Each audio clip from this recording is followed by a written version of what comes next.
often I've heard, like, especially in Europe, that Russia is not the same as it was Soviet Union. Russia is totally different. That it is not anymore Soviet Union. But if we are just looking at the facts, and we are looking also at aggressions, invasions, attacks by Russia after 1991, I wouldn't see a very big difference. Just to start with 1991 against Georgia, against Moldova in Transnistria, 1992. If you look against Georgia, 1994. If you look on Chechnya, 1994 and 1999. If you go forward again with Georgia, 2008, Ukraine 2014, and now again Ukraine. So the mentality and the way of aggression hasn't really changed. Second thing, have we ever heard that Russia has apologized for the historical aggressions against the neighborhood?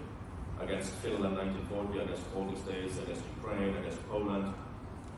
We haven't heard any apologize, or even we haven't heard any recognize that they have done it. The official position has always been by Russia that they were giving liberty. Just, of course, with sending thousands of women and kids to Siberia. It was a great liberty, of course. And of course, their official position of Russia is still like 1940. Finland were provoking Russia, and that's why Russia had to protect himself against Finland. That was and it's still the official position.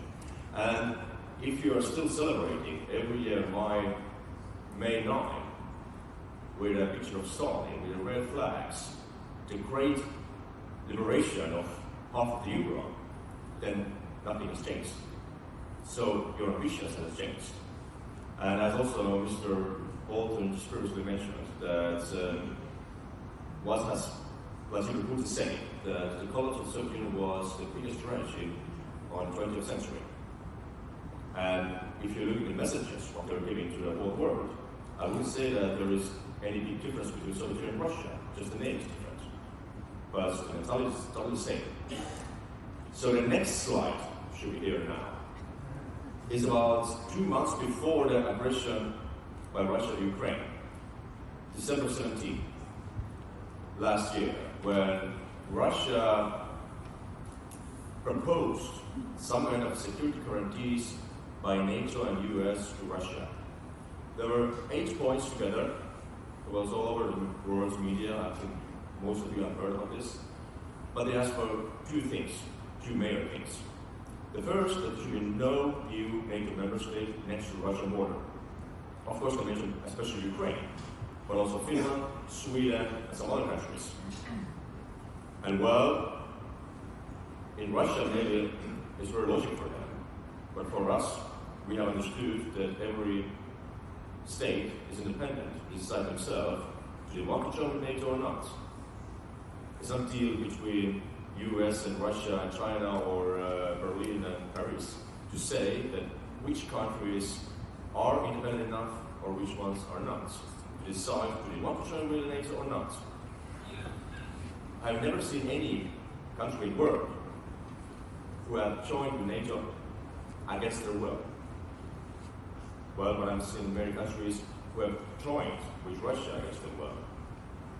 And are we in a position to say to Ukraine or say to Finland that no, you can't join with NATO because Russia doesn't like it? Are you not independent anymore? And the second thing what they asked was, I'm so funny. They asked that all the member states who joined with NATO after 1997, from those member states, just for example, Estonia, Latvia, Lithuania, Poland, Romania, Bulgaria, from all those countries, all the NATO troops, and I'm talking about a few thousand men from Denmark, from Belgium, from Spain, who are staying in some NATO member states next to the Russian border, that all those troops have to get gone. And all the military exercises can organize only if Russia allows. And if you propose those 2 things to NATO and US, can you all imagine what would happen if they will agree with this? NATO will collapse, there will be no NATO anymore, and we are back in the 1944 when few countries in the world are sharing the whole world and the European states. And I'm more than sure Russia did it. They do it very well, but it's impossible. But if you're asking impossible things, you can just legitimize internally in Russia for the public and for our own people that you see. We would like to have diplomatic solution. We want to have negotiations with the Americans. But you see, they are not accepting our goodwill and best wishes. What can we do now? There is a huge risk in Ukraine that the NATO troops and Americans will come to Ukraine, and then our own security is at risk. I've never seen anyone in NATO member states that they have some kind of ambitions against Russian territories. Never. So, if somebody tries to understand that Russia is really threatened, I'm always asking about what? Who's the risk against Russia?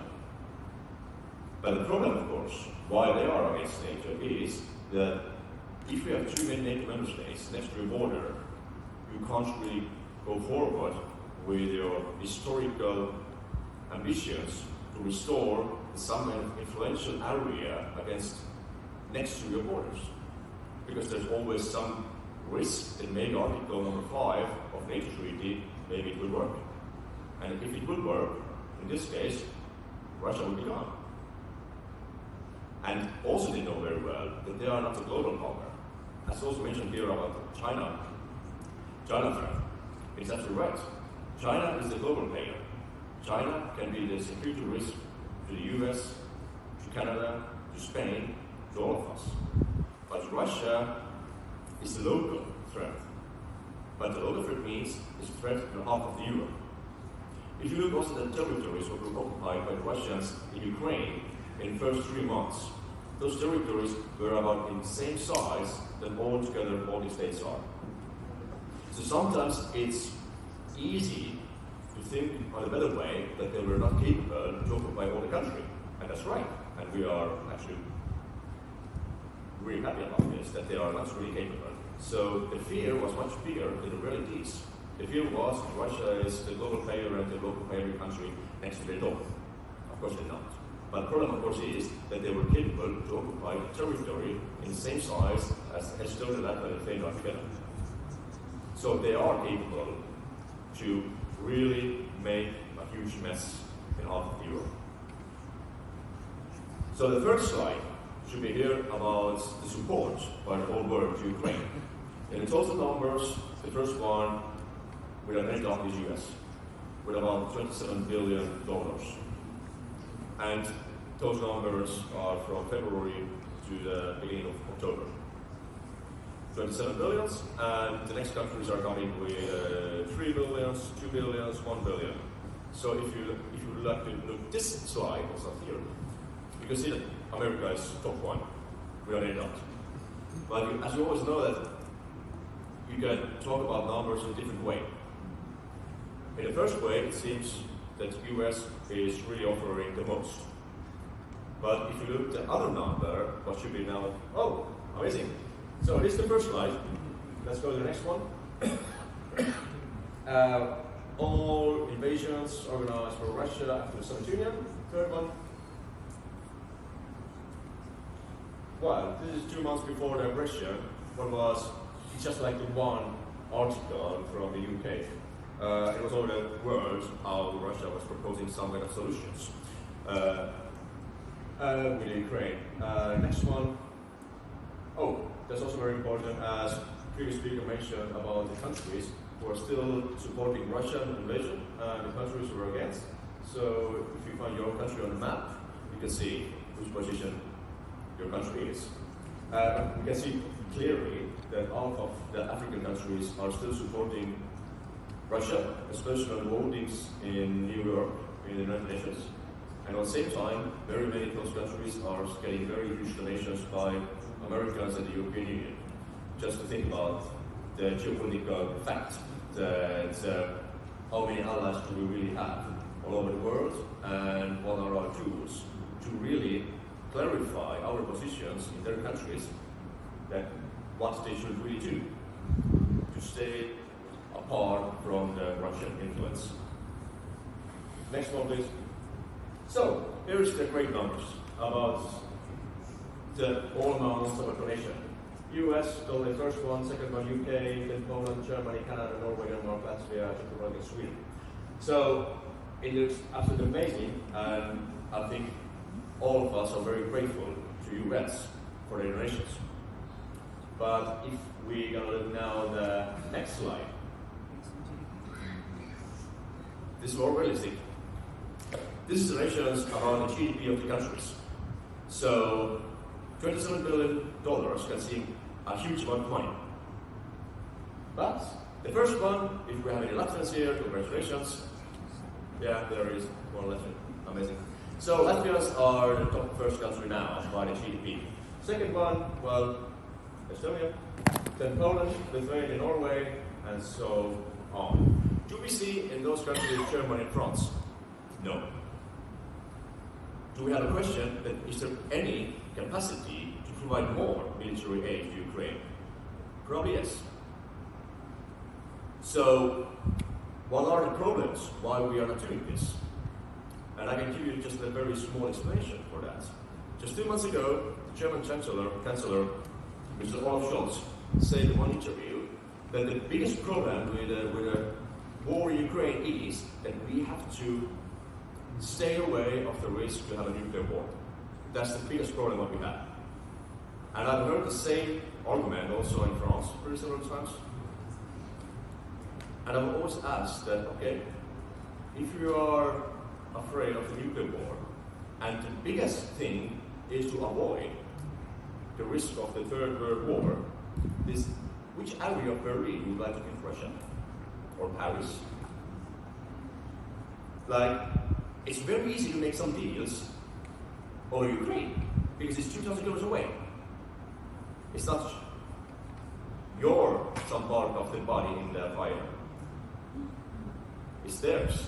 And you can't just say very easily that, yeah, we just have to avoid, and we have to understand the fears of Russia. And we need to build the common security architecture of Europe after the war with Russia. Those are the messages said just last week by Mr. Macron and Mr. Scholz.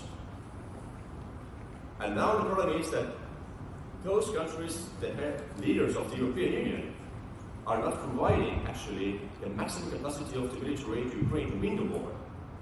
And to show Russia that it's not a very good idea anymore in the 21st century to try to occupy your neighbors and try to restore some kind of Russian empire. But we are back again on the same position as we knew from 2014, after the annexion of Crimea, after 2008, after the war in Georgia, after the Chechen war, where we are trying again to build a common security system with Russia, and we have to understand their fears. And this is the biggest risk for the next big war, because very, very probably, if Russia will occupy still some territories after the active war time, then I really don't see that their ambitions are gone, that their geopolitical interests are gone. Now they have time for 2, 3, 4 years to restore the military power, their capacity for the next provocations, for the next wars in the neighborhood. And then we are surprised again in 5 years why those country is again under attack by Russians. So nobody of us probably has no good solution, because the fact is that there is always nuclear war risk. It will not disappear. But at the same time, if we are too afraid, and I've seen also several times how even Americans are afraid, just let's remember, 5, 6 months ago, Poland were absolutely ready to give their old, so-called old, Russian-type fighter jets to Ukraine, MiG-29. And the only thing what they asked is, can Americans provide old F-16 fighter jets to Poland? And unfortunately, the White House blocked that because of fear. That was the fear that maybe we would escalate the war. But the result now is that the war has lasted almost for a year. And thanks for this fear, we have thousands of more victims, more raped women and killed children, because we are so feared. So the only solution could be more military aid and to stop the war there and to show Russia, at least for the next 10, 20 years, that there is no point to make any aggression again. I don't believe that we can change the Russian mentality and Russian system forever, but at least we can avoid the next war for the next case. Thanks so much. So hopefully it was interesting. If you have any questions, I'm more than happy to answer.